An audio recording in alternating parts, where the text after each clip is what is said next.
ஓம் பிரபன்ன பாரிஜாதாய தோத்ரவேத்ரைகபாணயே ஞானமுத்ராய கிருஷ்ணாய கீதாமிருததுஹே நமः.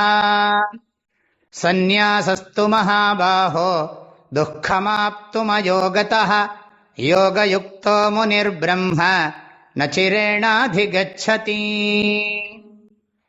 பகவான் ஸ்ரீகிருஷ்ணர் இந்த ஸ்லோகத்தில் இன்னும் தெளிவாக அர்ஜுனனுக்கு புரிகிற மாதிரி விஷயத்தை உபதேசம் பண்றார். ஆனால்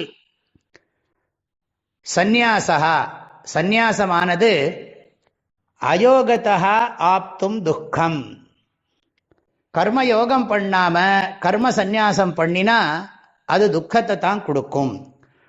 உணர்ச்சி வசப்பட்டு பக்குவம் இல்லாம நம்ம கடமையை சந்நியாசம் பண்ணக்கூடாது. மகாபாகோங்கிறது அர்ஜுனனை பார்த்து வழக்கம் போல அவனுடைய உற்சாகத்தை விருத்தி பண்றதுக்காக ரொம்ப புஜபல பராக்கிரமம் உடைய அர்ஜுனா, நீ நன்றாக ஆழமா சிந்திச்சு புரிஞ்சுக்கோ. அயோகதா சந்நியாசா ஆப்தும் துக்கம். கர்மயோகம் பண்ணாம கர்ம சந்நியாசம் பண்ணினா அது ரொம்ப கஷ்டத்துல கொண்டு போய் விட்டுடும். ஏற்கனவே சொன்னார், 3வது அத்தியாயத்திலே சொன்னார், மனசுல பக்குவம் இல்லாம கர்மத்தை சந்நியாசம் பண்ணா மனசு கெட்டு போயிடும் சொன்னார். கர்மேந்திரியாணி சம்யம்ய ஆஸ்தே மனசா ஸ்மரன் இந்திரியார்த்தான் விமூடாத்மா மித்யாச்சாரஸ்ஸ உச்சியதே அப்படின்னு 3வது அத்தியாயத்தில் 6வது ஸ்லோகத்தில் பார்த்துருக்கோம். ஆகையினால கர்ம சந்நியாசம் பண்றது ஜாக்கிரதையா பண்ணணும். கர்மயோகிய புகழ்ந்து பேசினாலும் பகவான் இங்க சொல்றார், கர்மயோகத்துல பக்குவத்தை அடையாம கர்ம சந்நியாசம் பண்ணக்கூடாது. ஆனா கர்மயோகத்தை பண்ணினா சந்நியாசம் பண்றது சுலபமாயிடும்ங்கிறார் 2வது வரியில. யோகயுக்தோ முனிஹி, கர்மயோகத்துல தன்னை இணைச்சு கொண்ட முனிவன் விவரமானவன் அர்த்தம். நமக்கு மனசுல பக்குவம் வர வரைக்கும் நாம சந்நியாசம் பண்ணக்கூடாது அப்படின்னு தெரிஞ்சு கர்மயோகம் பண்றவன், ஈஸ்வரார்ப்பண புத்தியோட நிஷ்காம தர்மத்தை அனுஷ்டிக்கிறவன், அவனைத்தான் இங்க பகவான் முனிஹிங்கிறார். யோகயுக்தா முனிஹி அச்சிரேண நச்சிரேணன்னா அச்சிரேண சீக்கிரம் பிரம்ம அதிகச்சதி.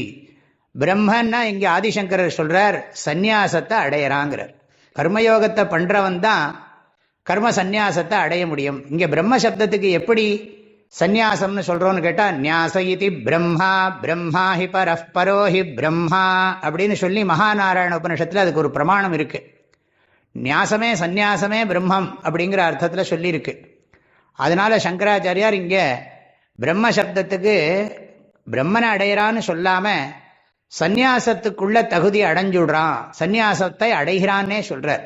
சந்நியாசத்துக்குள்ள தகுதி அடைகிறான், சந்நியாசத்தை பண்ணுகிறான், பிரம்ம அதிகச்சதி.